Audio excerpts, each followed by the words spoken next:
ఇంద్రకీలాద్రిపై శ్రీ మహాచండీదేవి అలంకరణ. శ్రీశైలంలో శ్రీ కాళరాత్రి దుర్గ అలంకారం. శ్రీ మహాచండీదేవి చండీదేవి కాళీదేవిని పోలి ఉంటుంది. ఒక్కోసారి ఆమె దయగల రూపంలో, మళ్ళీ ఒకసారి తరచుగా ఉగ్ర రూపంలో దర్శనమిస్తుంది. చండీదేవిని దయగల రూపంలో ఉన్నప్పుడు ఉమా, గౌరీ, పార్వతి, హైమావతి, శతాక్షి, శాకంబరీదేవి, అన్నపూర్ణ, జగన్మాత, భవాని అని పిలుస్తారు. అలాగే భయంకరమైన రూపంలో ఉన్నప్పుడు ఆమెని దుర్గా, కాళీ, శ్యామ, చండి, చండిక, భైరవి, చిన్నమాస్త అనే మొదలైన పేర్లతో పిలుస్తారు. చండీదేవి యొక్క పూజ అశ్విని మరియు చైత్ర మాస శుక్ల ప్రతిపద నుండి నవరాత్రులలో ఒక ప్రత్యేక వేడుకతో భక్తులు జరుపుకుంటారు. నవరాత్రుల మహోత్సవాలలో తల్లి చండీదేవికి ప్రత్యేక ప్రాముఖ్యత ఉంది. ప్రపంచంలోని పురాణ దేవాలయాల్లో చండీదేవి ఒకటి. దుర్గాదేవి యొక్క 9 రూపాల్లో ఒకటైన చండికాదేవి యొక్క రూపం గురించి తెలుసుకుందాం. చండీదేవి ఎలా అవతరించింది అనేది ఇప్పుడు మనం తెలుసుకుందాం. మన పురాణాలు మరియు మన విశ్వాసాల ప్రకారం రాక్షసులు ఇంద్రుడి సింహాసనాన్ని లాక్కునే సమయం వచ్చినప్పుడు దేవతలందరూ ఒక చోట సమావేశమై ఆ పరమశివుడి వద్దకు వెళ్ళి రాక్షసుల గురించి చెబుతారు. అప్పుడు పరమశివుడు మాతృదేవతను స్తుతించాలని కోరారు. అప్పుడు దేవతలందరూ కలిసి మాతృదేవతను ఆరాధించారు. అప్పుడు మాతృదేవత అనుగ్రహంతో తల్లి సరస్వతీదేవి, లక్ష్మీదేవి మరియు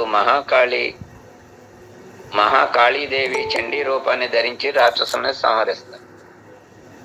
చండీదేవి ఆలయం ఎక్కడ ఉంది? చండీదేవి యొక్క ఆలయం నీల్ పర్వత శిఖరంపై ఉంది. రాక్షసులను సంహరించిన తర్వాత తల్లి చండీదేవి హరిద్వార్ నీల్ పర్వతానికి వచ్చి అక్కడ స్థిరపడింది.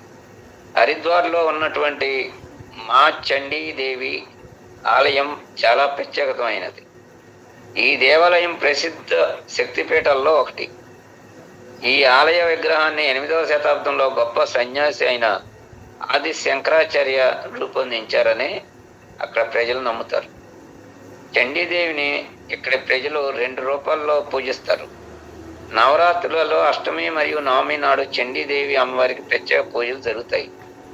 చండీదేవి అమ్మవారికి అత్యంత ఇష్టమైన చతుర్థి రోజున శారదీయ నవరాత్రి సందర్భంగా ఇక్కడ భక్తులు ఉత్సవం కూడా నిర్వహిస్తారు. ఈ రోజున చండీదేవి అమ్మవారి దర్శనం చేసుకోవడం వలన మనసులోని కోరికలు నెరవేరుతాయని ఇక్కడ భక్తుల విశ్వాసం. నవరాత్రులు ప్రారంభం కావడంతో ఆలయంలో 9 రోజుల పాటు పగలు రాత్రి కూడా ప్రత్యేక పూజలు చేస్తారు. ఇక్కడ ప్రభుత్వం భక్తులకు ప్రత్యేక ప్రసాదం అందజేస్తుంది. ఉపవాసం ఉన్న భక్తులకు ప్రత్యేక ప్రసాదాన్ని అందజేస్తారు. 1929లో కాశ్మీర్ రాజు సుచేత్ సింగ్ కోరిక నెరవేరినందుకు అతను ఆలయాన్ని పునరుద్ధరించాడు అని పురాణాలు చెబుతున్నాయి. చండీదేవి అమ్మవారి పూజ ఎలా చేస్తారు? చండీదేవి పూజ కోసం నవరాత్రి మొదటి రోజున ఒక బ్రాహ్మణుడు ఆవు పేడ మరియు మట్టితో పూత పూసిన ఒక మట్టి కుండను ఆలయం మధ్యలో ఏర్పాటు చేస్తారు. కలశంలో నీటిని తీసుకుని దాన్ని మామిడి ఆకులతో కప్పి బియ్యంతో నిండిన మట్టి మూతని కలశం పైన ఉంచి పసుపు గుడ్డతో కప్పుతారు.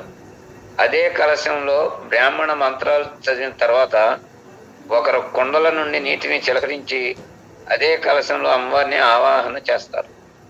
పూజ మొదటి రోజు నుండి 9 రోజుల ఈ కాలంలో బ్రాహ్మణుడు కేవలం పండ్లు మరియు మూలాలను మాత్రమే తింటారు. చండీదేవి పూజ ఒక యాగంతో ముగుస్తుంది. తరువాత హోమం చేయడం మొదలు పెడతారు. దానిలో బార్లీ, పంచదార, నెయ్యి మరియు నువ్వులను ఉపయోగిస్తారు. ఈ హోమాన్ని కలశం ముందు చేస్తారు. ఆ కలశం దేవత నివసిస్తుందని భావించబడుతుంది. ప్రతి ఒక్క భక్తుడు చండీదేవి పట్ల ఐక్యంగా పరిగణించబడతారు. చండికాదేవి మంత్రం ఇచ్చారు. ఈ మంత్రాన్ని పఠించడం ద్వారా దుర్గామాత అనుగ్రహం పొంది శక్తిని పొందుతారు. మరియు ఆమె వివిధ పూజలకు ఈ మంత్రాలు వివిధ రూపాల్లో ఉపయోగించబడతాయి. ఈ మంత్రాన్ని పఠించడం ద్వారా చండీదేవి అనుగ్రహం పొంది అన్ని కష్టాల నుండి విముక్తి పొందుతారు. ఆ మంత్రాల్లో బీజాక్షరాలు ఉన్నాయి కాబట్టి నేను ఇప్పుడు చదవలేదు. కావలసిన వాళ్ళు గీత బృందంలో చూసుకుని చదువుకోండి. శుభమస్తు. సమస్త లోకా సుఖినో భవంతు.